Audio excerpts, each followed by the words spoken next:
जय गुरु जी। श्री शिव पुराण द्वितीय खंड 31वां अध्याय। सूत जी ने कहा, हे शौनक आदि ऋषियों, ब्रह्मा जी द्वारा इस कथा को सुनकर नारद जी को अत्यंत आश्चर्य हुआ।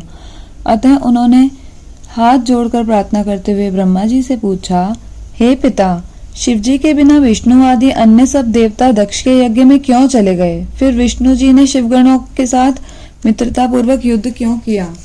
वे दक्ष के यज्ञ को बचाने में समर्थ क्यों न हो सके? ब्रह्मा जी ने उत्तर दिया, हे नारद, पूर्व काल में मेरा छू नामक एक पुत्र था। वह राजा था। दधीची उसका परम मित्र था। वे दोनों आनंद पूर्वक अपनी राजधानी में रहते थे। कुछ समय बाद ही छू अपने सम्मान एवं पद के कारण अत्यंत अहंकारी हो गया और अपने को सर्वश्रेष्ठ समझने लगा। एक बार उसने च्यवन ऋषि के पुत्र दधीची के साथ बहुत विवाद किया। छू कहता था कि राजा सबसे श्रेष्ठ है और दधीची का कहना था कि ब्राह्मण सबसे उत्तम है, क्योंकि अन्य सभी लोग, जिनमें राजा भी सम्मिलित हैं, ब्राह्मण को प्रणाम करते हैं, परंतु छू उसकी बात को ना मानकर और उसके प्रमाण को अपने तर्क द्वारा काट कर यह कहता था कि देखो, आठों दिक्पाल जो राजा हैं उन्हें प्रजापति तथा ईश्वर कहा जाता है, और सब लोग, जिनमें ब्राह्मण भी सम्मिलित हैं, उनका पूजन तथा सम्मान करते हैं। इसलिए तुम्हें भी उचित है कि तुम हमारी पूजा करो। हे नारद, छू की इस बात को सुनकर दधीची ने अपने बाएं हाथ से उसके मस्तक पर एक थप्पड़ मारा और ब्राह्मण की श्रेष्ठता को प्रमाणित कर दिखलाया। यह देखकर छू ने अपने हाथ में वज्र उठाकर दधीची को मार डाला और इस प्रकार उस पर विजय प्राप्त की। जिस समय दधीची पृथ्वी पर गिर कर मरने को थे, उस समय अपने गुरु का स्मरण करके अपने प्राण त्यागे। उनकी प्रार्थना को सुनकर शुक्राचार्य शीघ्रता पूर्वक उस स्थान पर आ पहुंचे और उन्होंने दधीची के छिन्न भिन्न शारीरिक अंगों को एकत्र करके उन्हें पुनर्जीवित कर दिया। इस प्रकार जीवन दान एवं आरोग्य प्राप्त करने के पश्चात दधीची ने शुक्राचार्य से कहा, हे शुक्राचार्य जी, आप मुझे कोई ऐसी युक्ति बताइए जिससे मैं अमर हो जाऊं। यह सुनकर शुक्राचार्य ने उत्तर दिया, हे दधीची, ऐसा वरदान केवल शिवजी ही दे सकते हैं। ब्रह्मा विष्णु आदि देवता भी उन शिवजी के चरण सेवक हैं। उन्हीं की सेवा द्वारा मैंने यह संजीवनी विद्या प्राप्त की है। उनका मृत्युंजय नाम तीनों लोकों में प्रसिद्ध है। उनकी कृपा प्राप्त करके बाणासुर अमर हो गया और वह सब राजाओं, मुनियों और ब्राह्मणों में श्रेष्ठ बनकर शिवपुरी में निवास करता है। शिवजी की सेवा करके ही दुर्वासा ऋषि तीनों लोकों के स्वामी बन बैठे हैं और अपने उत्तम चरित्र द्वारा धर्म की रक्षा करते हैं।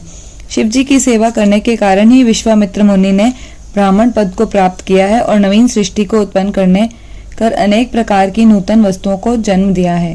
ब्रह्मा जी दिन रात शिवजी की सेवा में संलग्न रहते हैं और उन्हीं की आराधना के कारण ही मार्कंडेय ऋषि कल्प समाप्त हो जाने पर भी जीवित बने रहते हैं। हे दधीची, इंद्र ने शिवजी की सेवा द्वारा ही ये शक्ति प्राप्त की है कि उनका शत्रु किसी भी प्रकार जीवित नहीं बच सकता। भगवान विष्णु जी भी शिवजी के अनन्य सेवक हैं। जगदम्बा शक्ति भी रात दिन शिवजी की सेवा करने के कारण तीनों लोकों की स्वामिनी बनी है। रामचंद्र, परशुराम तथा बलराम ने शिवजी की पूजा से ही अपने नाम अमर किया है। विकट, अंगिरस तथा गौतम ऋषि ने शिवजी का पूजन करके अमरत्व प्राप्त किया है। बृहस्पति ने भी शिवजी की सेवा द्वारा उच्च पद पाया है। इंद्रदेव मुनि बिना इच्छा के ही शिवजी का नाम ले लेने के कारण शिवगणों में सम्मिलित हो गए। वैश्यवर्ण नंदी ने शिवजी की सेवा द्वारा उच्च पद को प्राप्त किया। महाकाल पूर्व जन्म में अक्सर वेद के विरुद्ध कार्य किया करते थे, परंतु शिवजी की सेवा करने के कारण ही उन्होंने मुक्ति पद प्राप्त किया। ब्रह्मा तथा विष्णु ने परस्पर विवाद करने के उपरांत भी शिवजी के आदि तथा अंत को नहीं पाया। एक बार एक राक्षसी ने धोखे से शिव मंदिर को धोया था। उसी पुण्य के कारण वे कैलाश में जा पहुंची और फिर एक राजपुत्री के रूप में उत्पन्न हुई। एक बार एक चोर ने शिवालय में अपने शरीर को त्याग दिया, जिसके कारण उसे परमपद की प्राप्ति हुई। अतः यदि तुम्हें अमरत्व प्राप्ति की इच्छा हो तो तुम उन्हीं भगवान शिवजी की पूजा करो। हे नारद, शुक्राचार्य जी की बात सुनकर दधीची ने प्रसन्न होकर कहा, हे स्वामिन, आप मुझे शिव मंत्र का उपदेश दीजिए। तब शुक्राचार्य जी ने भगवान सदाशिव के प्राप्त संजीवनी विद्या का उपदेश दधीची ऋषि के प्रति किया और शिवजी का पूजन करने के लिए एक मंत्र का उपदेश भी दे दिया। फिर मैंने भी दधीची को शिक्षा दी। तब दधीची ने अत्यंत प्रसन्न होकर उस मंत्र का जाप करते हुए शिवजी की बहुत सेवा पूजा की।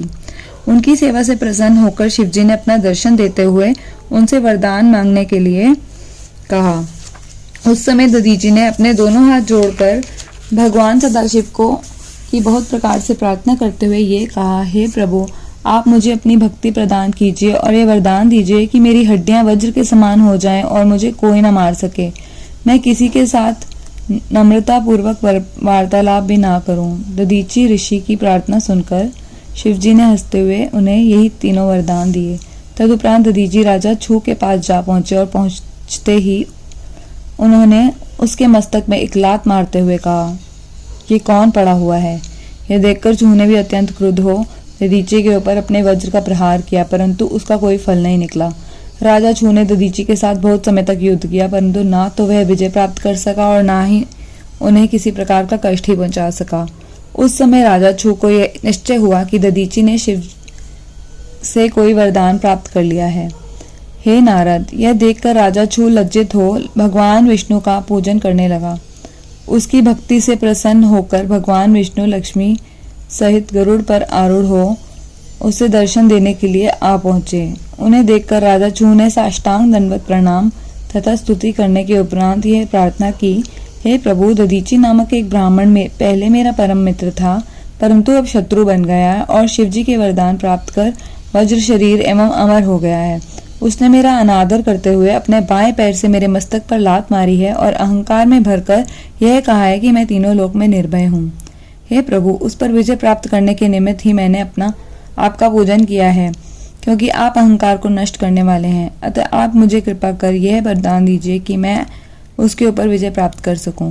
राजा छू की इस प्रार्थना को सुनकर भगवान विष्णु अपने मन में अत्यंत चिंतित होकर यह विचार करने लगे कि यदि मैं इस समय अपने भक्त को वरदान नहीं देता हूँ तो वेद का वचन मिथ्या होता है। इसके साथ ही यह बात भी है कि यदि मैं इसे वरदान देता हूँ तो भी वेद का वाक्य झूठा होता है, क्योंकि वेद में कहे अनुसार ब्राह्मण सदैव से निर्भय हैं। इसके साथ यह भी बात है कि मैं शिवजी का भक्त हूँ और दधीची भी शिवजी का भक्त है। इधर राजा छू मेरा भक्त है, अतः दोनों बातों में से मैं किस बात को रखूं? शिवजी की सृष्टि मेरे द्वारा मोहित नहीं हो सकती, अतः इस संबंध में मेरी कोई भी न चल सकेगी। इस प्रकार विचार करने के उपरांत भगवान विष्णु ने छू से कहा, हे राजन, पहले तो तुम इस बात को अपने मन में निश्चय कर रखो कि शिवजी के भक्त को कहीं भी किसी प्रकार का भय नहीं होता। तदुपरांत तुम यह जानो कि हम तुम्हारे सदैव रक्षक बने रहेंगे, जिसके कारण दधीची अपना हठ त्याग देगा। साथ ही हम तुम्हें यह भी बताए देते हैं कि हम दधीची को किसी प्रकार शाप दिलवा देंगे। जय गुरु जी।